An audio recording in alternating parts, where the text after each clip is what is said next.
Mirzahakim aka, nimaga aynan Qo'qonda o'zbek futboliga asos solingan? Nima deb o'ylaysiz? Bilasizmi, o'sha paytda aslida biznikilar bu o'yinni Rossiyadan kelib bizda istiqomat qilayotgan harbiylardan o'rganishgan, mutaxassislardan o'rganishgan. Taqdir taqozosi bilan o'sha joydagilar ko'proq o'ynagan va biznikilarni qiziqtira olishgan, shuning uchun. O'sha paytda o'sha oddiy o'yin qay tarzda professionallashgan? Endi hamma joyda ham taraqqiyot o'z so'zini aytadi. Chunki to'g'ri eslatdingiz, bir paytlar to'p yo'q edi. Lattadan kim nimani topsa buklab dumaloq holga keltirib tepsa bo'ladigan shaklda tepgan. Oyog'ida hozirgiga o'xshab zamonaviy sport poyabzali yo'q edi, butsi yo'q edi, keta yo'q edi. O'sha kimlardir yalang'oyoq o'ynagan, lekin baribir qaysidir bosqichga yetib borganda o'zidan kuchliroqlarga tenglashishga intiladi-da odam hamma sohada. U sport, siyosat, adabiyot, san'at, xohlagan sohangizda. Qarashsa, chinakam futbol professional futbol ekan. Ko'ngil xushi uchun havaskor sifatida to'p tepish bir boshqa va buni hayotini mazmuni va mundarijasini asosi qilib oladigan bo'lsa, unda professionallashishga to'g'ri keladi. Shunaqa bir stereotip fikrlar borki, aynan sovet davridagi o'zbek futboli juda ham kuchli bo'lgan deb. Bu narsani yoshi ulug' insonlar bizga hamisha eslatib turishadi. Qanchalik bu to'g'ri? O'sha davr nuqtai nazaridan olib qaraydigan bo'lsa, haqiqatdan bu to'g'ri. Mana qarang, Sovet ittifoqida 15 ta respublika bo'lgan. 15 ta respublikaning ichida Rossiya, Ukraina, Gruziya futbol rivoji nuqtai nazaridan bizdan yuqoriroq bo'lgan. Qolganlardan yo oldinda bo'lganmiz, yo qolishmaganmiz. Buni bir nechta sabablari bor. Bittasi aholimizni sal son jihatdan ko'pligi. Chunki atrofimizdagi o'sha qardosh, qondosh qo'shnilarimizni oladigan bo'lsangiz, qirg'izlar, turkmanlar, tojiklar, boringki o'sha hattoki qozoqlar son jihatdan bizdan kam bo'lishgan. Odam ko'p bo'lgandan keyin seleksiya ham imkoniyati kengroq bo'ladi. Ikkinchidan, Toshkent Sharq mash'ali deb yuritilgan, sobiq ittifoqning sharqdagi darvozasi maqomiga ega bo'lgan va Toshkentga e'tibor boshqa ittifoqdosh respublikalarning poytaxtlariga nisbatan ko'proq berilgan. Demak, kimnidir boshqa mamlakatdan yoki boshqa respublikadan o'sha paytda tili bilan aytganda taklif qilsangiz, bizga kelishi osonroq bo'lgan. Ya'ni Paxtakor tarkibida 1960-yildan sobiq ittifoq chempionatini oliy tabaqasi u paytda A klass deyilgan.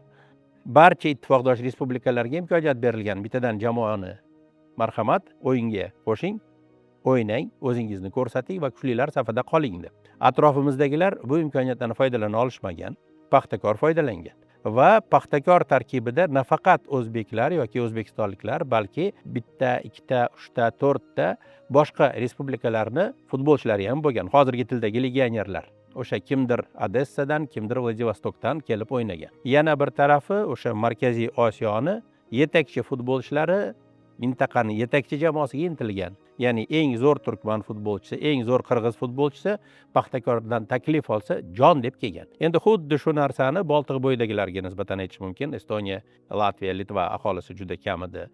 Boshqalar o'sha Rossiya, Ukraina, Gruziya, Belarus. Bular ajralib turardi, yetakchilar safida edi. Armanlar, Ozarbayjonlar sonda yuqoriga ko'tarilishi mumkin edi, boshqa vaqt pastga tushib ketardi, xuddi Paxtakor kabi. Lekin bizda o'sha mamlakatdagi mehr, oqibat, odamlarning munosabati boshqalarga nisbatan ham futbolga alohida bir e'tibor qaratishga undagan. Shuning uchun Paxtakor stadionida muntazam ravishda, ayniqsa kuchliroq jamoalar kelganda 50 ming, 60 ming tomoshabin to'plangan. Tasavvur qiling, 60 minglik stadion to'lib turibdi-da, odamlar yana daraxtlarning ustida o'tirishibdi. Bu bir tarafi. Ikkinchisi, Paxtakor o'sha paytdagi Paxtakor 60-yillardagi, 70-yillardagi Paxtakor raqiblardan hayiqmay o'ynagan va hattoki mavsum yakunida bir necha marotaba ruschadagi ibora "Groza avtoritetov" degan sovrinni qo'lga kiritgan. Bu sovrinni mamlakat chempionati yakunlariga ko'ra 1-chi, 2-chi, 3-chi o'rinni egallab, oltin, kumush, bronza medallari sohibi bo'lgan jamoalar bilan o'yinlarda ko'proq ochko to'plagan jamoaga berishgan. Paxtakordan Moskva jamoalari hayiqardi, chunki Moskvada eng noqulay raqib Paxtakor hisoblanardi. Dinamo Kiyev emas, Dinamo Tbilisi emas. Paxtakor uyda yutqizib qo'yishi mumkin edi o'rta miyona jamoaga, lekin Moskvada Moskva jamoalarini mag'lubiyatga uchratishi mumkin edi. Paxtakorda aytib o'tdingiz. Aynan Paxtakor 79 fojiasi o'zbek futbolini rivojlanishini qanchalik to'xtatgan? Bu juda qaqshatqich zarba bo'lgan. Bir tarafi jamoa chinakamiga shakllanib, o'sib, uchishga tayyor turgan kemaga o'xshagan edi-da. O'sha vaqtda jamoaning sardori Mixail An SSSR yoshlar terma jamoasini sardori sifatida Yevropa chempioni bo'lgan. Vladimir Fyodorov Yevropa chempioni bo'lib, An bilan birga asosiy hujumchi bo'lgan o'sha SSSR yoshlar terma jamoasida. SSSR Olimpiya terma jamoasi tarkibida Montrealda Olimpiya o'yinlarida bronza medalini qo'lga kiritgan. Olim Ashirov, Ravil Agishev SSSR Olimpiya terma jamoasiga jalb etilayotgan davr bo'lgan. Va boshqa yana bir qator ajoyib o'zimizni iste'dodli yigitlarimiz o'sib kelayotgan bir paytda bir soniyada o'sha Ukraina osmonida mangularga, samoga sochilib ketishdi. Endi tasavvur qiling, ular futbolchi sifatida kimdir yana 1 yil o'ynardi, kimdir 5 yil o'ynardi, endi jarohat olsa balki umuman o'ynamasmidi. Lekin o'sha yigitlarning salohiyati, ularning tajribasi keyingi avlodni voyaga yetkazishda murabbiy sifatida, menejer sifatida juda katta yordam berardi. Va boshqa tarafi, keling ochig'ini tan olaylik, hammamiz tirik jonmiz. Ungacha Paxtakorga havas qilganlar ancha munchasi uchishga qo'rqib qolgan.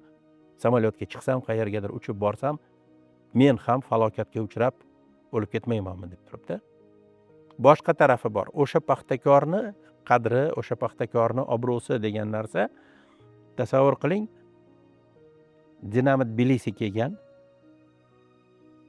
Avgust oxirida Toshkentda SSR chempionatini yangi Paxtakor maydonida o'tkazadigan birinchi o'yini. Samolyot to'la gul olib kelishgan. Aeroportdan qabristonga borib, Botkin qabristonidagi ramziy qabrga, umumiy qabrga gul qo'yishgan. Keyin Toshkent viloyatini aylanib, o'sha Olim Ashirov, Mixail An, Vladimir Fyodorov alohida qabrlari bor o'zini tug'ilgan yurtida. Haligilarga gul qo'yib keyin kelishgan. O'sha kuni Dinamo Tbilisi Toshkentda yutqizgan. SSSR chempionligiga da'vogar jamoa yutqizib ketgan. Gol urgan, keyin 2 ta to'p o'tkazib yuborgan. Yillar o'tib, men bu misolni avval ham aytganman. Sport Express gazetasi muxbiri David Kipianidan, o'sha paytda Dinamo Tbilisini sardori, yetakchisi bo'lgan sobiq ittifoq futbol afsonalaridan biridan katta intervyu olgan. Sport Express butun bir o'sha A2 formatda bir sahifa material chiqqanda aylanib o'rgilib gapni kelishilgan o'yinlarga olib borgan muxbir. Kipiani, men kelishilgan o'yinlarni hech qachon tan olmaganman, aralashmaganman, buni futbolga xiyonat deb bilaman desa, 79-yil avgust Toshkentdagi o'yiningiz-chi degan jurnalist. Kipianining javobi hozirgacha ko'z o'ngimda.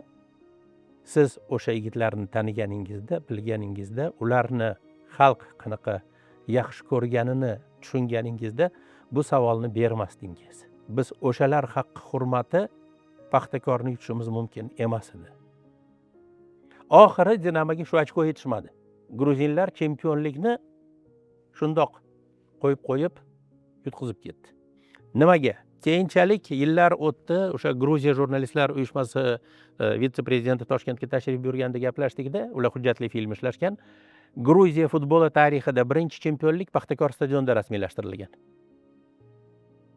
60-yillarning boshida chempionat yakuniga kelib, Torpedo Moskva va Dinamo Tbilisining ochkolari bir xil bo'lib qolgan. Chempion kim bo'ladi degan savolga qo'shimcha o'yin javob berish kerak bo'lgan. Toshkentda o'tkazilgan Paxtakor stadionida Dinamo Tbilisi o'sha o'yinni yutgan. O'zbekistonlik muxlislar gruzinlarga muxlislik qilgan ekan ko'pchiligi. Hozirgacha Gruziyadagilar shuni eslashadi. Gruziya futbolining tarixiga bag'ishlab, 100 yilligiga bag'ishlab hujjatli film ishlashganda, o'sha o'yindan lavhalar qo'yilganda ataylab Paxtakor stadionidagi aura ham ko'rsatilgan. O'zbeklarga rahmat degan joyi bor. Mana sizga o'sha Paxtakorni haligi ahamiyati. Siz aytdingiz, aynan Paxtakordan hattoki Moskva jamoalari ham hayiqib turishardi. Shuning uchun ham shunaqa bir konspirologik nazariyalar ham borki, bu fojia balkim uyushtirilgandir. Yo'q, ishonmayman. To'g'risi endi. Chunki samolyotda Paxtakordan tashqari boshqa odamlar ham bor edi.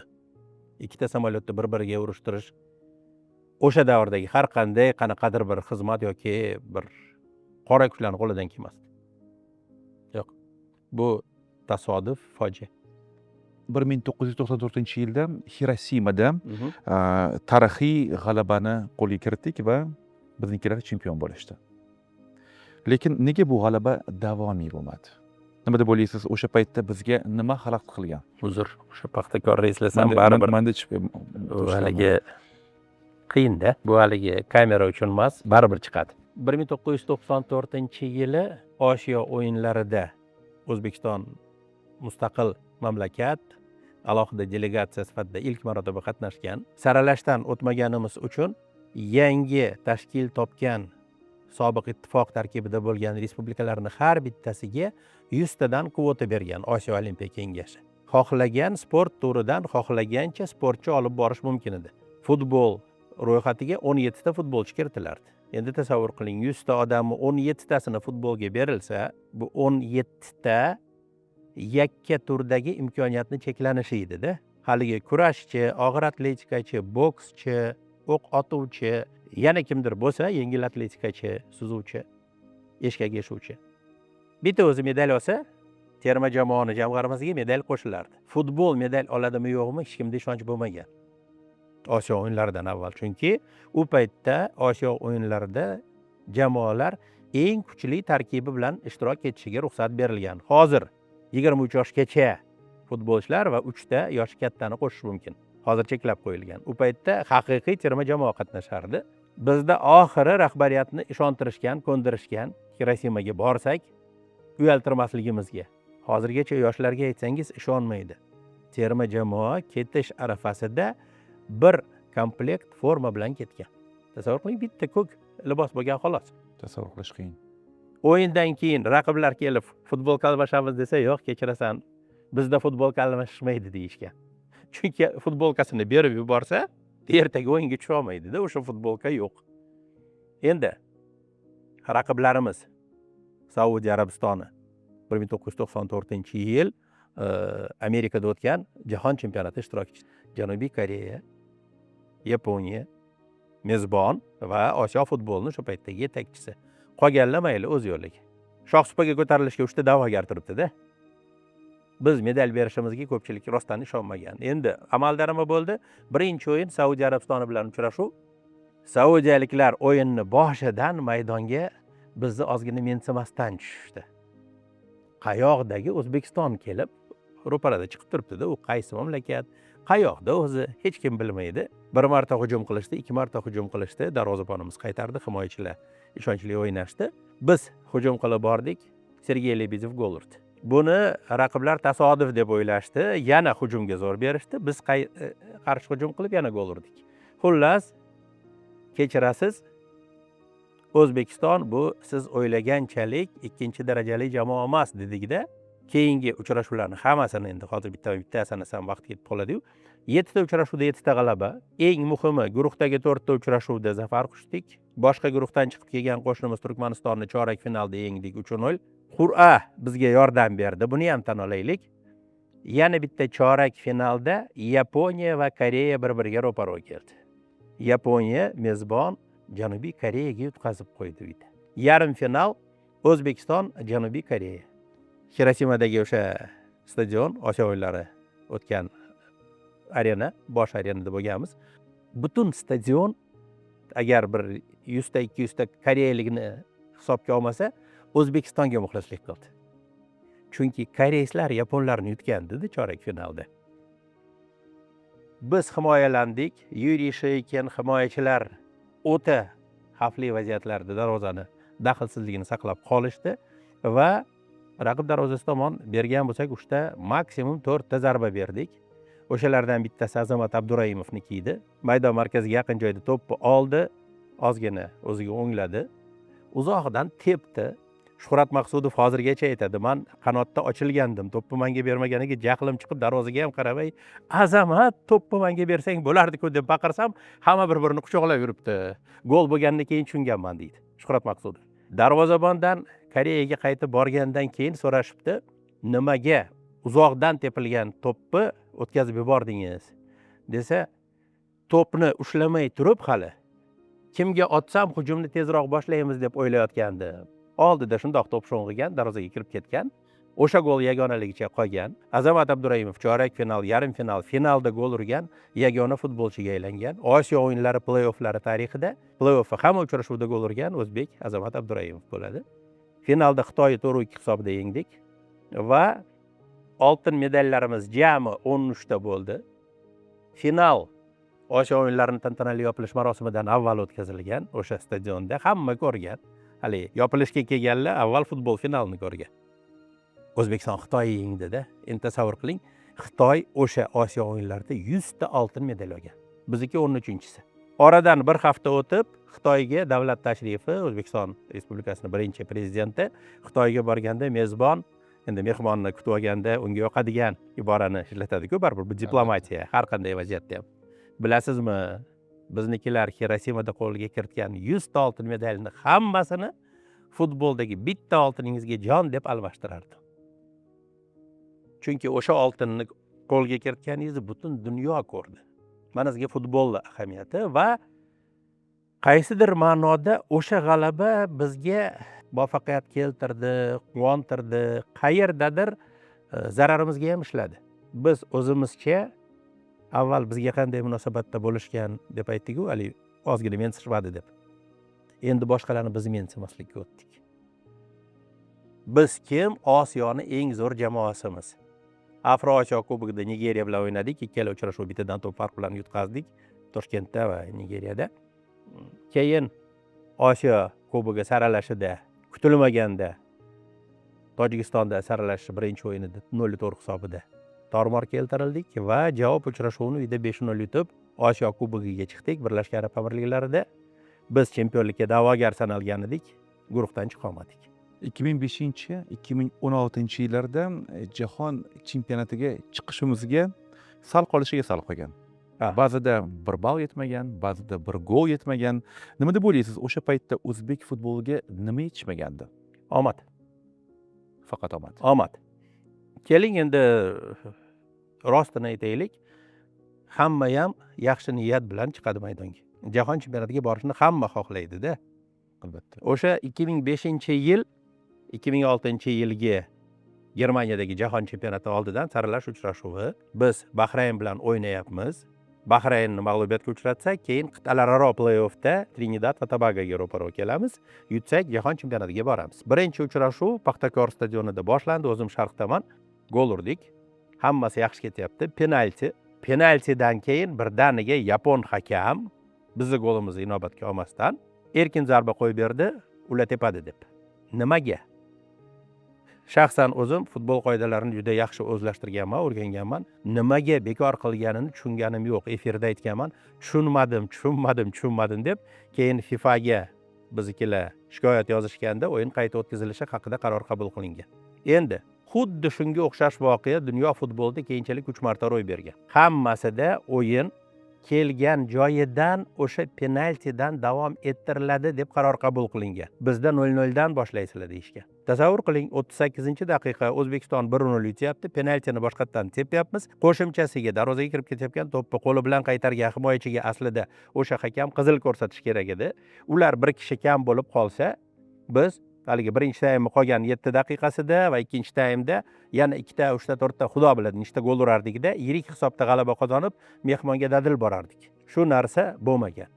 Oradan bir necha oy o'tib, endi qayta o'yin o'tkazildi 1-1 Toshkentda, 0-0 u yoqda, mehmondagi gol degan qoida bor edi, qadrliroq deb ular Trinidad va Tobago bilan o'ynashni yutqizishdi. Yanvarda Moskvada Hamdo'stlik Chempionlar Kubogi turnirida FIFA prezidenti Zepp Blatter tashrif buyurgan paytda suhbatlashdik. Bizni futbol federatsiyamiz rahbarlaridan biri o'shanda borgan mutaxassisdan, vitse-prezidentimizdan uzr so'ragan Zepp Blatter.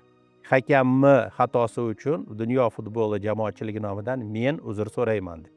Endi Baxtiyor Rahimov kechqurun keldida mehmonxonada bugun shunaqa uchrashuv bo'ldi. Hamma respublikalardan kelgan rahbarlar bilan uchrashib chiqqanda kechirim so'radi Blatter dedi. U sizdan tet-a-tet yakkama-yakka o'tirganingizda kechirim so'radi. Kamerani oldida shu kechirimni so'rasin, O'zbekistonda qo'yamiz. Baxtiyor Ikromjonovich shu zahoti qo'ng'iroq qildi, kelishdi, ertasiga intervyu berdi. The Blatter uzr so'radi va keyingi jahon chempionatida futbolingizni saviyasi, mavqei meni ishontiradi, siz albatta jahon chempionatiga chiqasiz dedi. Lekin mana 26-yilga kelib chiqdik. Biz haqiqatan 2010-yil jahon chempionatida qatnashdik. Faqat futbolchilar emas, FIFA referisi Ravshan Ermatov. 2006-2009 yillarda demak O'zbekistonga jahon futbol yulduzlari kelib to'p tepishgan. Rivaldo, Denilsi, hattoki mashhur mutaxassis Scolari bunyodkorga demak boshchilik qilgan. Nima deb o'ylaysiz? Mana shu jahon yulduzlarini kelishi bizni o'zbek futboliga qancha foyda keltirgan? Bilasizmi, hammani o'zini nuqtai nazari bor. Kimdir ularni haddan tashqari qimmatga olib kelganmiz, pulimizni behudaga sovurganmiz deydi-da. Endi bu ham balki haqiqat. Bundan ko'z yumib bo'lmaydi, lekin mana o'sha siz eslagan Scolarini gapiray. Bevosita murabbiy sifatida u chinakamiga o'z ishini ustasi ekanligini amalda ko'rsatib ketdi. Oddiy misol. O'sha davrlarda Scolari ustozlik qilgan bunyodkor va uni raqibi Toshkentning Paxtakor jamoasi o'rtasidagi uchrashuvlar haqiqiy derbi maqomiga ega edi. Bunyodkorda qanotda Jasur Hasanov degan tezkor futbolchi o'ynagan. Scolari kelguncha Jasurni qanday harakat qilishini hamma aniq bilardi. Xuddi haligi tramvay yo'li bor-ku, maydonni chap tarafidan tramvay yo'lini yotqizib qo'ygansizda, Jasur mingga qo'yib, ikkita uchtasini orqada qoldirib, shamoldek uchib ketadi. U burchakdagi bayroqchani oldiga yaqinlashganda to'pni jarima maydoniga qarab tepadi. Sheriklari yetib kelib ulgurib gol ursa yaxshi, bo'lmasa yo'q. Yana orqaga qaytib ketadi. Hali tramvay orqaga qaytdi-da. Scolari nima qildi? Scolari ana shu Jasur Hasanovni tramvaydan chinakam hujum tashkil qiluvchi futbolchiga aylantirdi. Tezkorligini hisobiga bir safar qanotdan, bir safar o'rtaga qarab yuguradi. Raqib uni qayerda kutib olishni bilmaydi. Qo'shimchasiga aniq zarba beradigan va zarbasi haqiqatan texnik nuqtai nazardan mukammal bo'lgan Rivaldo jarima maydoni yaqinida zarba berishga tayyor holda kutib turadi. Jasur katta tezlik hisobiga raqibni ortda qoldirib kelib to'pni bunga beradi, bu zarba beradi, gol bo'ladi. Rivaldo chempionatda eng seri mahsul to'purari, Jasur Hasanov eng zo'r assistent. Mana sizga haligi trenerni ta'siri. Boshqa tarafi, o'sha davrda Denilson deymizmi, boshqalar deymizmi, haligilar bilan yonma-yon to'p tepgan biznikilar mana shu Server Jeparov, Temur Kapadze va boshqalar futbolchi sifatida o'sdi. Shuning uchun ham o'sha yillarda 2 marotaba Server Jeparov yil yakunlariga ko'ra Osiyoni eng yaxshi futbolchisiga atalgan sovrinni oldi. 2016-yilda futbolimizdagi qaysi xatolar to'g'rilandi? Qanday o'zgarishlar qilindi? Sal avvalroqdan boshlaganimiz maqsadga muvofiq bo'lsa kerak, chunki hozirgi prezident o'sha paytda bosh vazir sifatida bevosita sportni rivojlantirishga mas'ul shaxs edilar. Mirabror Usmonov bilan birgalikda Mirabror Zufarich Milliy olimpiya qo'mitasining rahbari, O'zbekiston futbol federatsiyasining rahbari sifatida juda ko'p ish qilganlar o'zbek futbol rivojiga hissa qo'shib ketdilar, oxiratlari obod bo'lsin. Mana shularni ikkalasini tandemi nima qilsa biz haqiqatdan yana ham yuqoriroqqa ko'tarila olamiz degan savolga javob topishdi-da. O'sha paytda infrastruktura tartibga solinganida, lekin birinchi qilingan ish oshkoralik, shaffoflik, halollik olib kirish degan tushuncha bo'ldi. 2018-yil yanvar Xitoyda 23 yoshgacha bo'lgan Osiyo chempionati, 23 yoshgacha futbolchilar o'rtasida Osiyo chempionati finalga O'zbekiston va Vyetnam chiqdi. Qor jangi deb atadik, chunki maydonni qor bosib, rossa tozalashgan va qo'shimcha vaqtning oxirida O'zbekiston gol urib chempion bo'lgan. O'sha g'alabadan keyin 2 kun o'tib Surxondaryoda viloyat faollari bilan uchrashuvda prezident Mirziyoyev mana futbolga boshqalarni aralashishini cheklagan edik, jaydari yigitlarni to'plagan edik, biz Osiyo chempioni bo'ldik.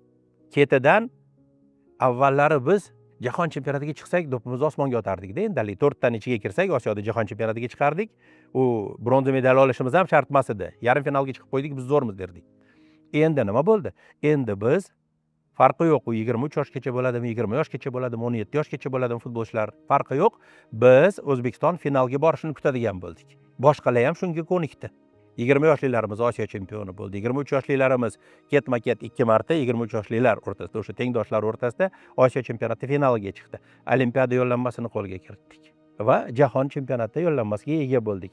Ya'ni haqiqatdan mana shu sohaga bo'lgan avvalgi o'sha e'tibor, moliyalashtirish hammasi qaysidir ma'noda bor edi.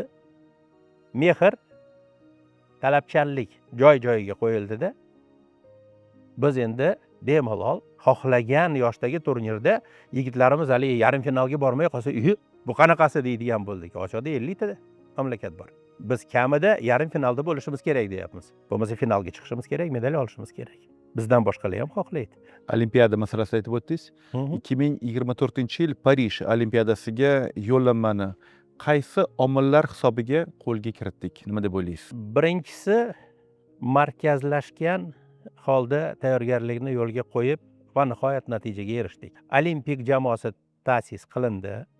Unga iste'dodli yoshlar to'plandi va o'sha jamoadagilarni salohiyatini ochib, ularni yuksalishiga yo'l beradigan murabbiy qo'yildi. Temur Kapadze. Bitta joyiga 5 ketaman. Temur o'zini klubida asosiy tarkibda o'ynayotgan yosh iste'dod egalarini Olimpikka zo'rlab chaqirmadi. Paxtakorda o'ynayaptimi? O'ynasin. Abbos Fayzullayev. Neftchida o'ynayaptimi? O'ynasin. Boshqalarni ko'rib olamiz. Boshqalarni ko'rib oldik. Hammani elakdan o'tkazdik va yigitlar nimaga qodirligini bir-birini tushunishdi va 94-yildan keyin shuncha yil o'tib ilk marotaba biz Osiyo o'yinlarida bronza medalini qo'lga kiritdik. O'sha Hirosimadan keyin medal olmagandi futbol. Medal oldi. Keyin o'sha Osiyo chempionatlarida 23 yoshlilarda o'zimizda Toshkentda finalga chiqib Saudiyaga yutqazdik 0-2, lekin Saudiya Arabistoni terma jamoasi tarkibida mamlakat bosh jamoasida o'ynaydigan 6 ta futbolchi bor edi. Ya'ni biz amalda yoshlarga emas, Saudiya terma jamoasiga yutqazdik-da. Hali bundoq olib qaraydigan bo'lsa va Olimpiadaga boradigan vaqtda mamlakat futboli mutasaddilari va rahbariyati ham qo'l qovushtirib turmadi, hamma sharoitni qilib berdi. Buni ham e'tirof etish kerak. Qo'shimchasiga e'tibor bering, o'shanda qo'yvoraman, qo'yvormayman deyilgan Abduqodir Husanov Lansdan olib kelindi. Abbosbek Fayzullayev Moskvaning CSKAsidan olib kelindi. Bu FIFA kunlari emas edi. Hojimat Erkinov Birlashgan Arab Amirliklarida edi, professional klubda o'ynardi. Klubi qo'yvormaslikka haqqi bor edi. O'shalarni olib kelindi. Olimpiada yo'llanmasini qo'lga kiritgandan keyin yigitlarni uyiga qo'yib yuborildi va finalda Yaponiyaga bitta to'p evaziga yutqazdik Dohada. U ham nima bo'ldi? Ikkinchi taymga qo'shilgan vaqtda o'tkazib yubordik. Ya'ni turnir davomida asosiy vaqtda O'zbekistonga hech kim birorta gol ura olmadi. Biz gol urishimiz mumkin edi agar Umarali Rahmonaliyev penaltidan aniq zarba bersa. 0-1 yutqazdik, lekin Olimpiadaga chiqdik-da. O'sha kuni aeroportda Temur bilan gaplashganimizda aytgan bir jumla haqiqatdan e'tiborga molik. Aka deydi, Olimpikka bosh murabbiy bo'lganimdan keyin o'tgan kuni yo'llanmani qo'lga kiritgandan keyin birinchi marta yillar davomida xotirjam uxladim. Mas'uliyat yelkadan bosib turdi. Xudo o'zing qo'llagin, ishonchni oqlaylik degandi. Olimpiadaga chiqdik, mana endi jahon chempionatiga boramiz. Mana jahon chempionatiga borishimiz haqida eshitgan paytingizda nimalarni his qildingiz? O'sha kuni Abu Dabida yutqizmasligimizni ko'ngil his qilib turuvdi. O'yindan avvaloqda, shu bugun yutqizmaymiz. Yutamizmi yo'qmi bilmadim, lekin yutqizmaymiz. Bizga o'sha kuni durang ham g'alabaga teng edi-da. Va final hushtaga chalinishdan sal avval maydondagi vaziyat. Vaqt o'tib boryapti, juda tez o'tib boryapti-da arablar uchun. To'p maydon tashqarisiga chiqib ketadi. Arablar yugurib borib to'p olib kelib biznikiga beryapti. Iltimos to'pni tashagin. biz sendan qaytarib olib senga gol uraylik. Xuddi shunga o'xshash vaziyat avvallari 10 yil, 20 yil avval teskarisi bo'lgan. Biz arablarga to'pni olib kelib berganmiz. Iltimos tashlang, biz gol uraylik deganmizda, charxpalak aylandi, biz yutdik, durang g'alabaga teng edi. Va o'yin bobida, haligi futbolda atama bor, avtobus degan. Hammani himoyaga qo'yib, to'pni duch kelgan tomonga tepib yuboradi-yu, o'shaqa qilmadik. Biz futbol o'ynab jahon chempionatiga chiqdik. Boshqa tarafi o'sha kuni mana shu lahzani orzu qilgan bir qator hamkasblar xayoldan o'tdi. O'sha Axbor aka Imomxo'jayev, Davlatbek Turdaliyev, boshqalar. Chunki hammamiz orzuyimiz edi-da, necha 100 martalab gaplashganmiz bu mavzuda. O'zbekiston chiqsin jahon chempionatiga. Chunki qayerga borsak, muxlislar birinchi beradigan savoli: mana futbolni ichidasizlar. Biz qachon jahon chempionatiga chiqamiz, boramiz deyishardi. Xudoga shukr, shu kunga yetdik dedik-da. Keyin 10-iyun Toshkent, Bunyodkor, Qatar bilan uchrashuv. Qatar oxirgi 2 turnirda Osiyo chempioni. Qatar kuchli jamoa, lekin Qatarni ko'rdik demadik-da. O'sha kuni 3-0 yutdik xolos-u.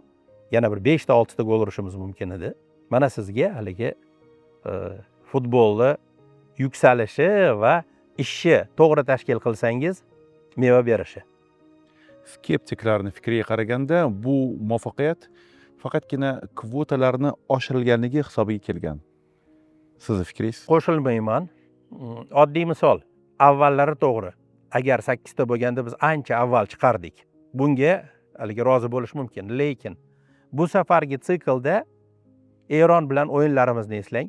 Ayniqsa martda 25-mart kuni o'tgan yili Ozodiyadagi uchrashuv. Biz yutyapmiz, Eron bir amallab hisobni tenglashtirib olyapti va o'sha durangni saqlab qolish uchun o'ynayapti. Eron muntazam ravishda Osiyodan jahon chempionatiga borib yurgan jamoa. Biz oxirgi soniyagacha hujum qildik. Biz avvalgi O'zbekiston emasmiz. Ertangi o'zbek futbolini qaysi bosqichda ko'ryapsiz? Hozirgidan ancha balandda. Nimaga? Avvallari biz bitta yarimta futbolchimiz chet elga ketsa, uni xoinga chiqarardik. Talabalarimga o'sha sport jurnalistikasidan ma'ruza o'qiganda aytaman, 96-yili Respublikaning katta gazetasida bir bet maqola chiqqan va ichida Rustam Akramov, Mirjalol Qosimovlar katta pullar orqasidan quvib, mamlakatga, vatanga xiyonat qilib ketdi deyilgan jumlalar bor. Mirjalol Qosimov futbolni tugatgandan keyin O'zbekistonga kerak bo'larmikin degan ibora, savol bor.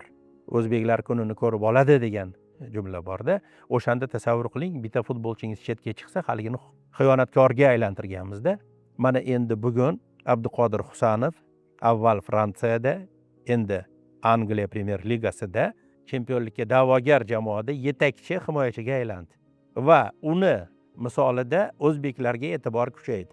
Eldor Shomurodov Turkiya chempionati to'purarlari bahsida yetakchilardan biri. Abbosbek Fayzullayev Rossiya Premyer Ligasida o'sha kichkina bo'yli yosh yigitcha bir necha marotaba o'zidan qancha baland, gavdali, daroz futbolchilar orasida uchrashuvning eng yaxshi futbolchisiga degan sovrinlarni oldi.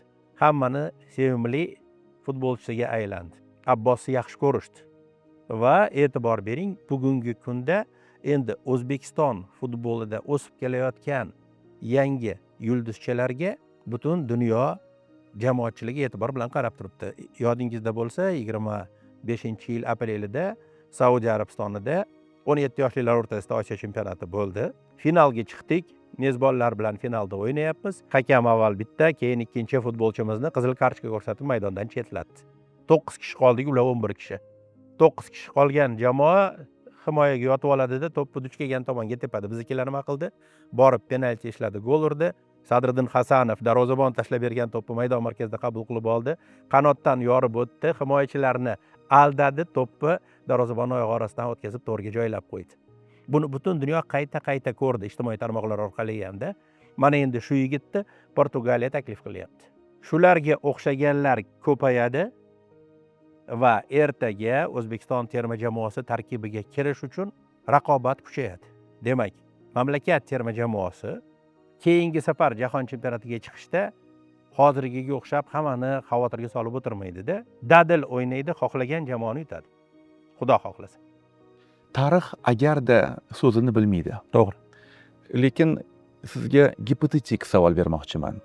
Agarda qachondir vaqt mashinasini ixtiro qilishga va o'tmishga sayohat imkoningiz bo'lganda, o'zbek futbolining tarixida qaysi bitta voqeani o'zgartirgan bo'lardingiz?